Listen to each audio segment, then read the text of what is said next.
Pani edisi election 2026 no kaham kelai rona bagi dini Kailasohor thanawo kaisa nangkukmani jotok party miliwi asok laimung panda khlaijaka SDPO ruguleni naikol mungbai o asok laimung pandawo Kailasohor thanani usito posmolagati gabangma party ni adong rok thang sogoika election code of conduct no maniwani tei jorani bisindui election campaign no pairona ni bagi salaika SDPO rugule saka arrangement khlaibani jeke fano violence rok no strictly khlaijaknai joto party rok no kasang tongna बागै सालायखा नाय तंनि सिनि आगलु टिभिनि मांग पिलिवा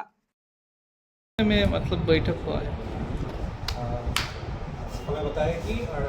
district council election होने वाला है, तो उसको लेके हम जो भी पॉलिटिकल पार्टीज हमारे डिवीज़न में है उन सबको बुलाए गए थे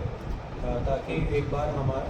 दोनों के बीच में एक कोऑर्डिनेशन हो जाता है और हम मॉडल कोड ऑफ कंडक्ट के बारे में भी एक और बार उनके साथ ब्रीफिंग किया है